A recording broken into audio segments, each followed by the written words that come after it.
generator atau generator fungsi adalah alat uji elektronik yang dapat membangkitkan berbagai bentuk gelombang. Bentuk gelombang yang dapat dihasilkan oleh function generator adalah gelombang sinus, segitiga, persegi, dan gigi gergaji. Frekuensi bentuk-bentuk gelombang ini dapat diatur dari bilangan pecahan dari Hertz sampai beberapa ratus kHz.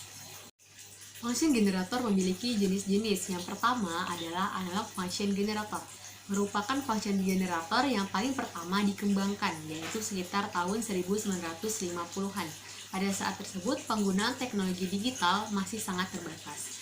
Meskipun masih menggunakan teknologi analog, function generator ini memiliki kelebihan, yaitu harganya yang relatif lebih murah dan cara penggunaannya yang lebih mudah dan sederhana. Selanjutnya ada digital function generator. Seperti namanya, function generator ini memanfaatkan teknologi digital untuk membangkitkan atau menghasilkan bentuk gelombang. Tetapi, digital function generator ini memiliki harga yang sangat lebih mahal daripada analog function generator, dan pengoperasiannya lebih rumit. Dan yang ketiga yaitu sweep function generator. Function generator ini memiliki kemampuan sweep pada frekuensinya.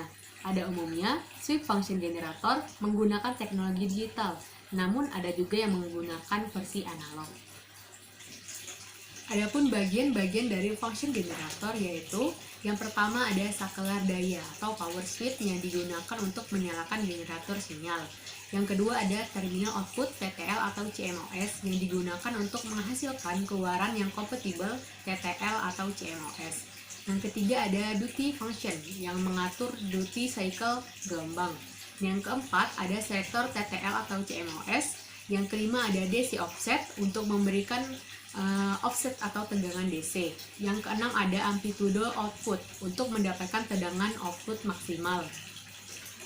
Bagian yang selanjutnya adalah selektor fungsi untuk memilih bentuk gelombang output yang diinginkan. Kemudian ada terminal output utama untuk mengeluarkan sinyal output utama, tampilan pencacah atau counter display, dan yang terakhir ada selektor range frekuensi untuk memilih range frekuensi yang dibutuhkan. Baiklah, selanjutnya saya akan menjelaskan bagaimana hubungan antara frekuensi dengan panjang gelombang. Adapun alat dan bahannya yaitu analog function generator, osiloskop, dan probe. Adapun langkah prosedur kerjanya, pertama pada osiloskop, kita hubungkan kabel power pada osiloskop, kemudian hubungkan kabel power pada stop kontak, dan kalibrasi osiloskop. Dengan cara, pertama hidupkan osiloskop dengan menekan tombol power, tunggu beberapa saat sampai muncul garis hijau melintang di layar osiloskop. Kemudian atur kejelasan dan ketajaman garis dengan memutar tombol intensitas dan fokus. Kemudian putar tombol time dip sampai berbentuk titik.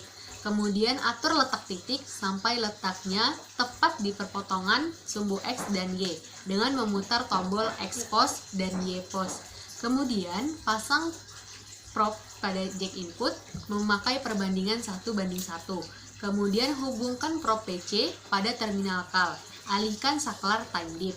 Kemudian atur jarak antara dua titik 1 cm dengan menggerakkan volt dip, X pos, dan Y pos. Kemudian kalibrasi telah selesai. Selanjutnya pada analog function generator. Pertama kita hubungkan kabel power pada AFG, kemudian kita hubungkan kabel power pada stop kontak. Lalu tekan tombol power untuk menghidupkan AFG. Kemudian klik tombol waveform yang terdiri dari gelombang AC dan DC. Pilih gelombang AC. Kemudian putar tombol frekuensi yang diinginkan. Kita menggunakan frekuensi 50 Hz, 100 Hz, 300 Hz, 500 Hz, dan 1000 Hz. Lalu hubungkan output AFG pada probe osiloskop. Kemudian hasil atau gambar gelombang akan terbentuk pada layar osiloskop. Berdasarkan praktikum yang telah dilakukan, didapatlah beberapa data, yaitu pada frekuensi 50 Hz, gelombang tidak terlalu rapat. Pada frekuensi 100 Hz, gelombang mulai rapat pada setiap lembah dan bukit. Pada 300 Hz, terlihat lebih rapat, tetapi masih ada jarak antar gelombang. Pada frekuensi 500 Hz, gelombang terlihat lebih rapat daripada 300 Hz. Dan pada frekuensi 1000 Hz, gelombang terlihat sangat rapat antara satu gelombang dengan satu gelombang lainnya. Berdasarkan data tersebut, maka dapat ditarik kesimpulan bahwa semakin besar frekuensinya, maka panjang gelombang akan semakin kecil. Begitu pula sebaliknya, semakin kecil frekuensinya, maka panjang gelombang akan semakin besar. Maka dari itu, terbukti bahwa frekuensi dan panjang gelombang memiliki hubungan yang berkebalikan, yang dapat dinyatakan dengan rumus lambda sama dengan V per F. Maka dari itu, dapat disimpulkan bahwa hubungan antara frekuensi dan panjang gelombang adalah berbanding terbalik.